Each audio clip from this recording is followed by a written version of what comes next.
Okay, gang, it's time for part 2. This time, I'm going to start with a really quick review, kind of like a recap, a complete little chart that I kind of keep with me when I'm doing homework problems. So last time we talked about these different hybridizations, and we talked about how they go with certain shapes. sp3 means that there's 4 substituents, so that means that it's a tetrahedral shape. sp2 means that there's 3 substituents, so it goes with the trigonal planar shape. And if this is sounding completely crazy to you, I totally recommend watching the first video first, because it'll make all of this sound a lot easier, or not, just, do your thing. So now we're looking at how many different orbitals there are for each of these shapes. So this is the geometry. This is the physical shape of it. We think about geometry, think about triangles, circles, squares, whatever. That's physical geometry. But now we're actually going to look at how these look as orbitals. So when I think about orbitals, I think of the cute little clover drawings that we would draw in Gen Chem 1, Gen Chem 2 of how they physically look. So remember that we've got, this is our sp3. We've got 1, 2, 3, 4 electrons. And we're just going to keep using the example of carbon, CH4. So here's a little carbon, she's hanging out in the middle, and she's got 4 hydrogens around her. 1, 2, 3, 4.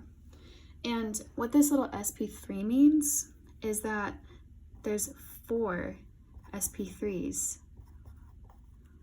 around this carbon. And they're all doing the little thing where they twist and they're reacting with stuff, which is super cool. But we don't have to know about that. We just have to know that there's 4 sp3 orbitals for each of carbon's 4 substituents. So there's 4 substituents, 4 subs equals 4 orbitals. So that means that we have 4 sp3s. So we're talking about orbitals specifically. The tetrahedral shape has 4 sp3 orbitals. And we're going to go all the way down. I'm going to explain it the exact same way each time, so hopefully it'll start catching on. So we're going to use the example CH3 for this one. She's got 3 substituents, so we're going to go 1, 2, 3, kind of in a peace sign shape. And remember that CH3 corresponds to sp2. So sp2 is just the same thing as sp3, but we've only got 3 substituents equals 3 orbitals, 3 O's, equals 3 sp2s. And we're going to put that little chart up here. And our last one is linear.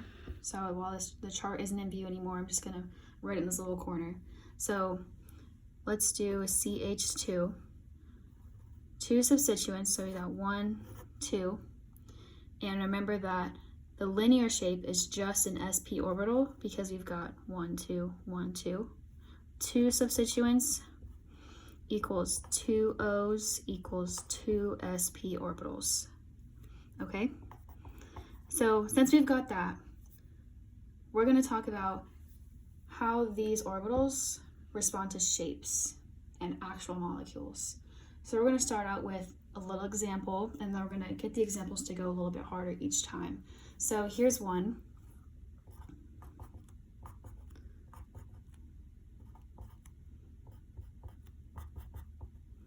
Okay, so the question is, how do each bond correspond with orbitals?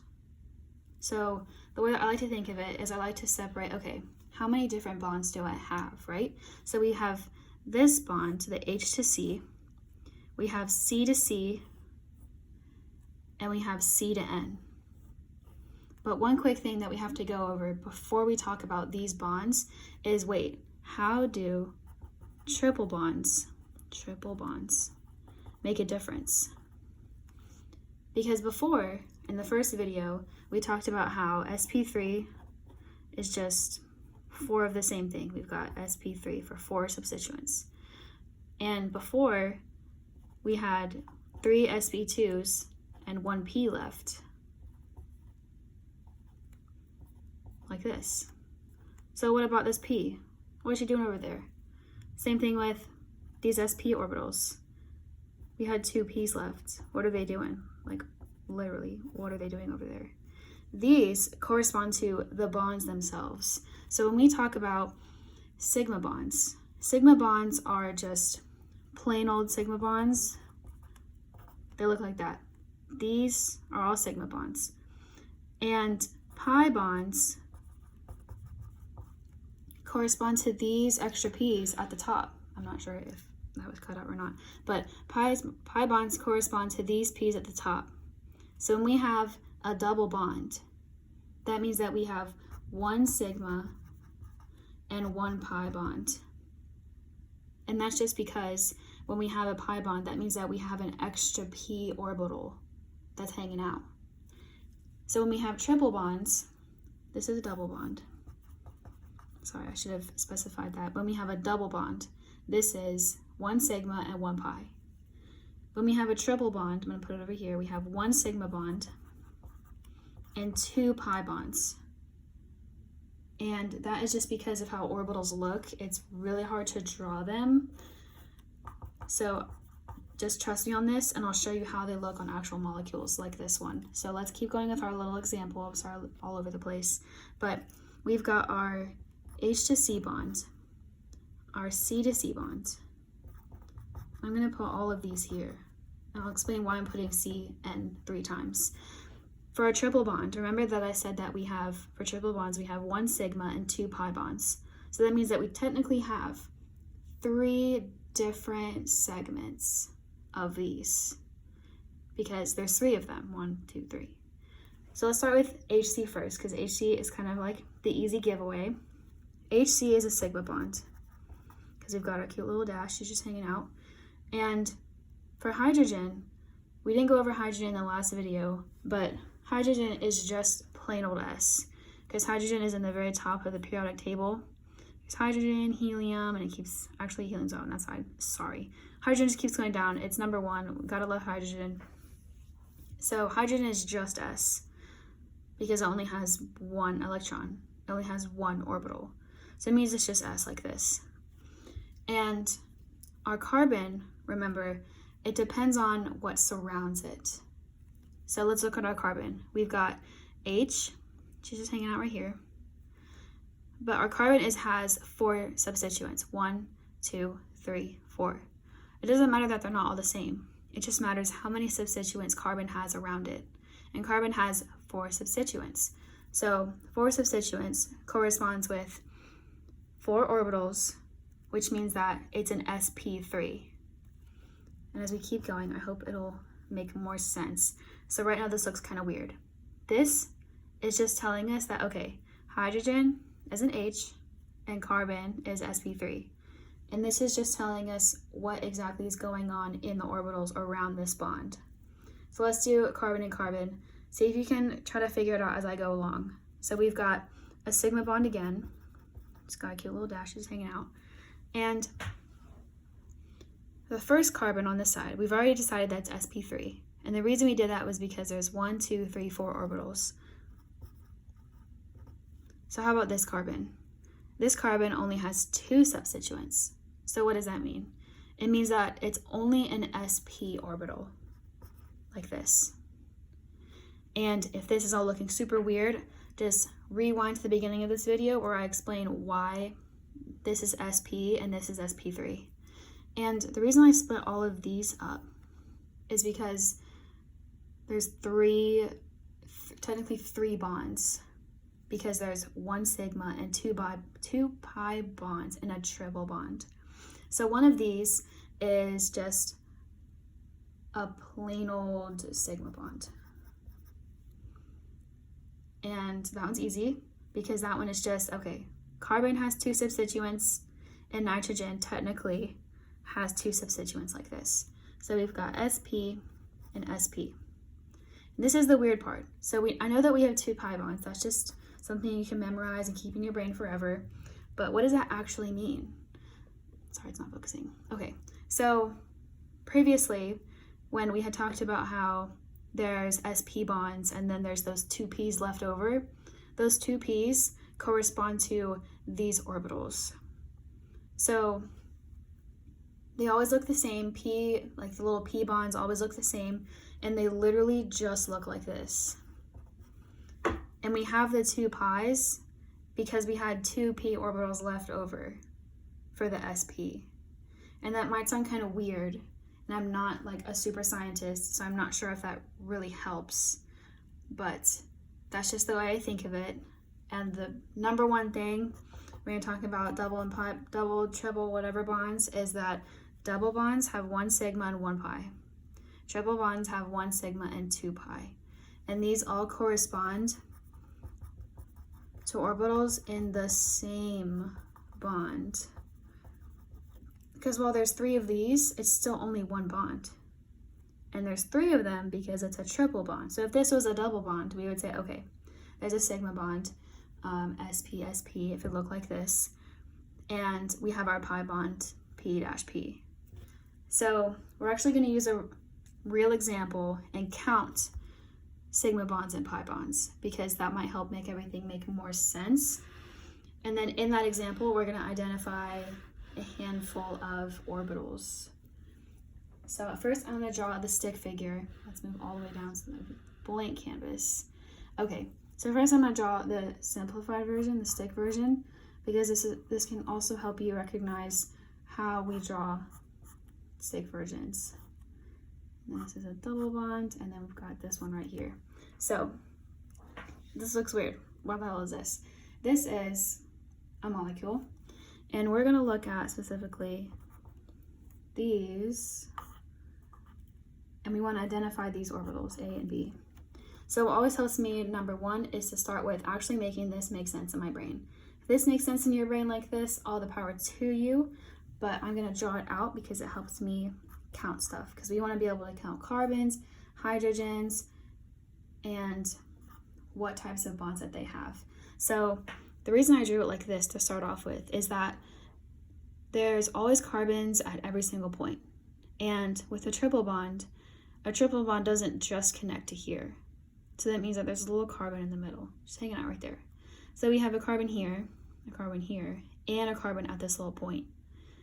So that's just something that is weird with triple bonds and how they look. I'm not really sure why they do that, but that's just how it be. So we've got these 3, and then we're gonna add our little carbon over here. This is just this bond right here attached to another carbon.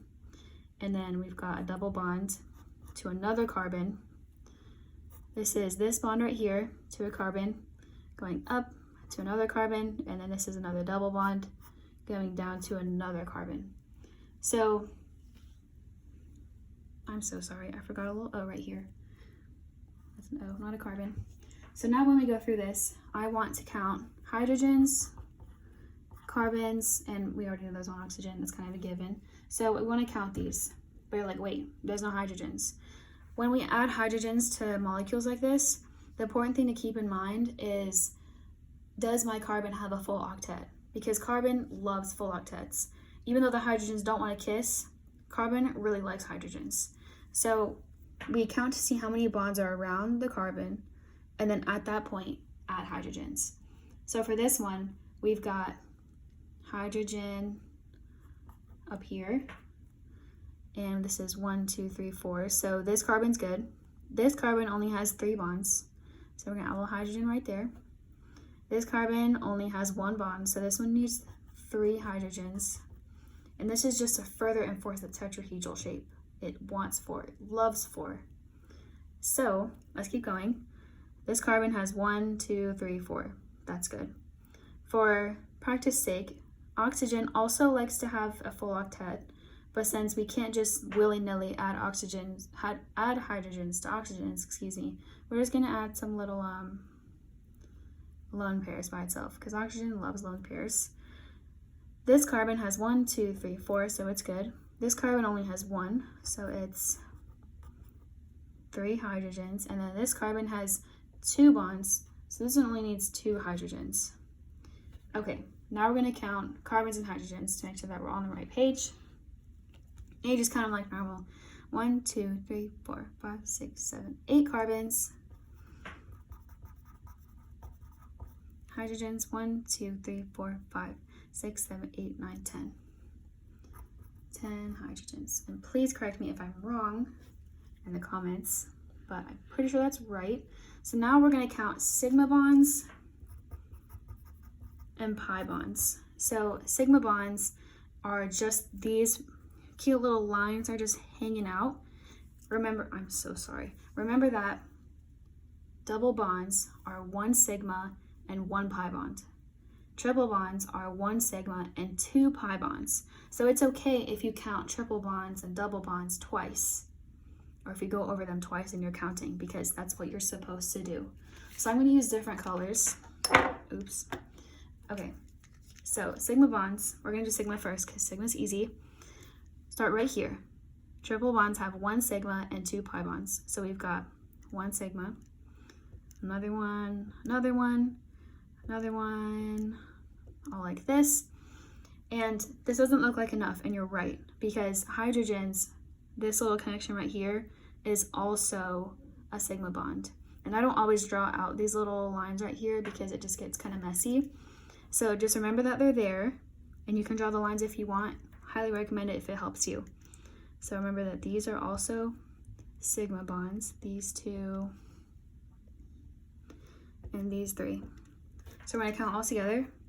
Oops, sorry, double bonds. 1 sigma and 1 pi bond and double bonds. So we've got 1, 2, 3, 4, 5, 6, 7, 8, 9, 10, 11, 12, 13, 14, 15, 16, 17. I'm missing one according to my notes. So let's count again. 1, 2, 3. Oops, I missed one. See, silly me. 1, 2, 3, 4, 5, 6, 7, 8, 9, 10, 11, 12, 13, 14, 15, 16, 17, 18. So notice how even I went a little bit too fast. So I missed one, and it really is that easy. So if this question is on a quiz like tomorrow for me, then I'm just gonna make sure I go over it a million times. Okay, so now we're gonna count pi bonds. Remember that, I'm gonna repeat it a million times. Double bonds are 1 sigma and 1 pi. Triple bonds are 1 sigma and 2 pi. So we've got 2 pi bonds over here, 1 pi bond over here, and 1 pi bond over here. Those are easier to count because there aren't normally as many of them, but that is literally it for counting sigma and pi bonds. And now we're going to label these orbitals. I put A and B over here. So when something points to an A or B, it was pointing to this one and this one. Put a little bit out of the way. So when we're looking at this, we want to look at what this bond attaches to.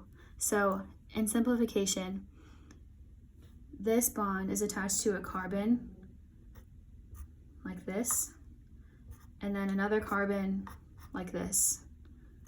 And it doesn't really matter what they're attached to. We're just looking at how many substituents these carbons have, okay? So both of these carbons have 3 substituents because this is 1, 2, 3, and 1, 2, 3. Doesn't matter how you number them, it just matters that you count them. So these carbons each have 3 substituents. So remember that 3 substituents equals sp2, because we've got 1 plus 2 equals 3 substituents.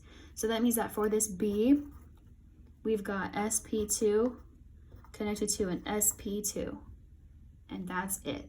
So now we're going to do part A. Part A is looking at this one. We've got a carbon connected to another carbon. It's a given. Triple bond on this side, and then this carbon is connected to 3 like this. And the important thing to think about is how many substituents each of these have. Okay, so this carbon has 2 substituents. This carbon has 4 substituents. So that means that this one is sp3 and this one is sp2. Actually, it's not, it's just sp. Okay, I'm right, I think. So this one has 2 substituents, so it's sp. This one has 3 substituents, so it's 1, 2, 3, 4, sp3. Sorry, this video is getting long. So I will just end it right here. If you need more practice, totally reach out to me, comment in the comment section, and I really hope that this video helped because this is something that I really struggled with. And yeah, I just hope it helped. Sorry the video is so long.